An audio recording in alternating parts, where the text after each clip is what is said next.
Hello there, and welcome to the How to Market Your Horse Business podcast. I am so glad that you're here with me today. My name is Denise Alvarez, and in case we are new friends, quickly I'll tell you just a little bit about myself and my business, Storm Lily Marketing. So I love to help horse business owners like you create and implement effective website marketing strategies because I want you to be able to build a sustainable horse business so that you can be out in the barn doing more of what you really love to do. And I get that not everybody loves or gets excited about marketing.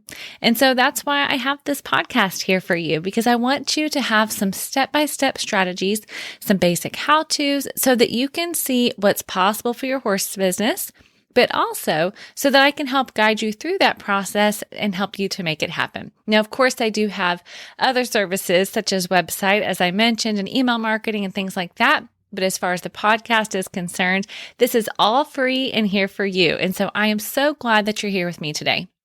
Now, if we're not new friends, then you've been with me on here for a little bit, or at least long enough to know that I really do believe in the power of email marketing. Now, especially with the things that we've seen going on in social media these past few months, and with a lot of people choosing to leave or at least be more selective with their time when it comes to social media, email marketing has really become front and center again when it comes to marketing your business. So with that, I know there are still a lot of people who are hesitant about email marketing, or maybe just haven't jumped in with both feet because you don't really understand it and you're not even really sure what questions you should be asking to get started. So that's why today on the podcast, we are talking about some email marketing myths, and I'm going to debunk those for you so that you can see the true value that email marketing holds for your horse business. No matter what size of business you have, and no matter what area of the equine market that you are serving, I really do believe that email marketing is going to be key for you this year. Now, in case you need a real life example to put this into perspective, back in episode number 2 of this podcast, I introduced you to my client, Lindsay Hayes-Kofel of Hayes-Kofel Performance Horses. And in that episode, she and I talked about how she started intentionally or strategically collecting email addresses only in early 2020. And yet, at the point of our conversation, which was in October of 2020, she shared how she filled up all of her clinics that season by emailing her list before ever posting about it on social media. Plus, almost every time she does send an email to her list, she gets more orders in her online store, which she affectionately calls her tack shop. And she's not even always pushing or promoting that tack shop every time she sends an email. It's just a lovely byproduct of that. So if you haven't listened to that episode yet, be sure to jump in and give it a listen after you finish this one, of course. It's over at stormlily.com/2. And of course, I'll give you the link in our show notes from today, which will be at stormlily.com/18. All right. So let's talk about some email marketing myths. Because as I talked about a bit before, Lindsay and her husband, Jess, run a great business, but it's not an operation with a lot of team members. Lindsay teaches writing lessons, and yet she still makes the time to make email marketing a priority for her business because she knows it works. And that leads us to the first myth that I want us to talk about here today. That myth is that email marketing is only for product-based businesses. Now, I know that we've got some amazing listeners with us that have product-based businesses that serve the equine market, and I'm so glad you're here. But what I'm going to guess is that many of you are not arguing the value of email marketing for your business. However, selling products through email just seems natural for some reason, but the idea that it's only for product-based businesses is definitely a myth. Now, if you have any service-based business, such as being a horse trainer or a riding instructor, or even a boarding barn or breeding stable, you definitely can use email marketing to your advantage. If you need some convincing, Lindsay is a really good example in terms of how she fills her clinics at their facility using email marketing.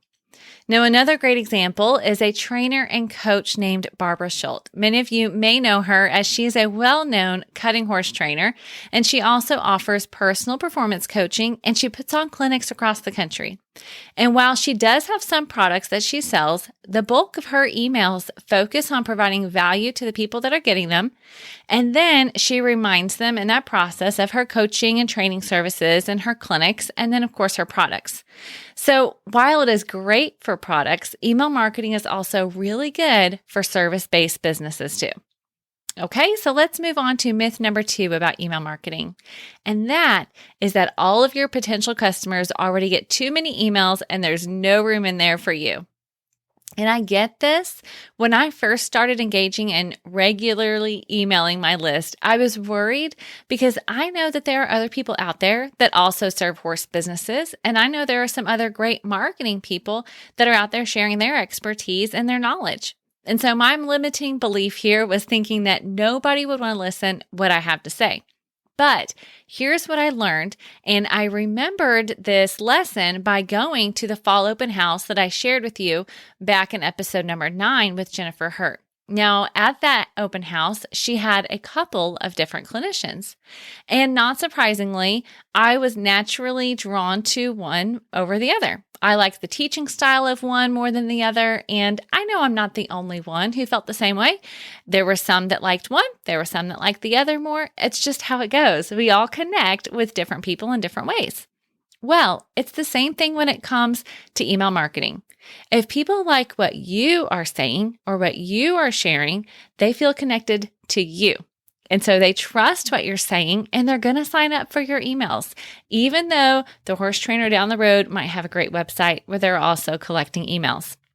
They might even unsubscribe from a few other emails just to make room for you in their inbox. And I will definitely be one of those people that say, I do get a lot of emails, but there are certain ones that I make sure to open and read every time I get it because I know that that person is sharing something that I'm going to want to learn and hear from. I trust them and I want to hear what they have to say. And so we'll talk about this in a bit, but I know they aren't just selling to me. They're actually sharing valuable information. And so I make sure to actually open those emails. And so the people who ask for your emails are going to do the same. There is room in their inbox for you, my friend. Okay, let's look at email marketing myth number 3. And that is that email marketing takes too much time. Now, I get this because especially for those of you that are listening to this podcast while you're out in the barn mucking out stalls, or maybe you're driving to the feed store, or you're walking your horse out to the arena for a training session. I know that you're thinking you can't imagine how you could fit one more thing in your busy schedule. And I get that in general. But I heard someone say the other day that you have to choose your heart. And here's what she was saying. Making time for marketing might be hard, and that can be true, but not getting sales or not growing your business is also going to be hard. And so the same applies here. But let me assure you that email marketing doesn't have to be a big, basically, time suck for you, which I know some people may think of it that way, but it's not. Because the good news is that once you get your initial setup complete, regularly emailing your people is really not so bad. And if you work with me to get your email marketing set up, I actually help you create your freebie that your audience is going to love. I help you set up the delivery process and show you how to get in and write your emails so that you can focus on doing what you really love to do most. Plus, I've even created a monthly marketing package that's just for my horse business friends who prefer to hand it off to me so they can focus on the other parts of their business that fit their skill set and their passions a little bit more. So if that happens to be something that interests you, make sure to jump over to stormlily.com/emails and you can see a little bit more about those services there. Now, one more good news item that I want to share with you. This March, I'm actually going to be releasing a new online short course that's focused totally on helping you get your email marketing set up. So I'm going to be sharing more about that later on the podcast and on my website and emails, of course. But I just want you to know that it's coming and I'm building it with you in mind. I'll be taking out all the stops and give you exactly what you need to get your email marketing up and running. And if you happen to already be collecting email addresses, but you don't quite have a strategy yet, then I'm going to teach you how to create a plan for what and when to email your people so that you're making the most of those lovely email addresses that really represent a real person. So, like I said, that's going to be coming soon. I will definitely keep you in the know. You are my favorite podcast people. So make sure that you are getting my emails over at stormlily.com/podcast so that you get that information there as well. Okay, so that was myth number 3, that you don't have time. And I'm going to make sure and help you with that one. So let's move on to myth number 4. Emails have to be beautifully designed to deliver results. My friends, that is a myth. And I love getting to debunk this one for you because it goes back to the one we just talked about, which is time. When you don't have to be so concerned about the design of your email, then all of a sudden you have a little bit more time to do it because it's not so overwhelming. And here's a little known fact. The emails that have lots of images in them, from a beautiful logo and header at the top to some sale images or blog images, whatever it might be, oftentimes, those emails are the ones that get flagged by places like Gmail, Yahoo, or Outlook as promotional or sometimes even spam. So if you're a Gmail user like me, then you know what I'm talking about because we have our promos tab, if you have that turned on, and then we have our primary tab. And you guys want to be in the primary tab. You want to be in the inbox. And so not having to worry about design is one way that can actually help you get there. And so one of the easy ways that you can help to make that happen is to have emails that are just plain old text. Speak from the heart, speak to your audience that you care about, share information they want and that they need to hear. The more value that you can deliver, the better. And of course, if you have a blog or a recent social media post that you think is going to be helpful for them, then share that, link to it from within your emails, but don't worry about having a really pretty design. It's not actually necessary in order to have an effective email marketing strategy.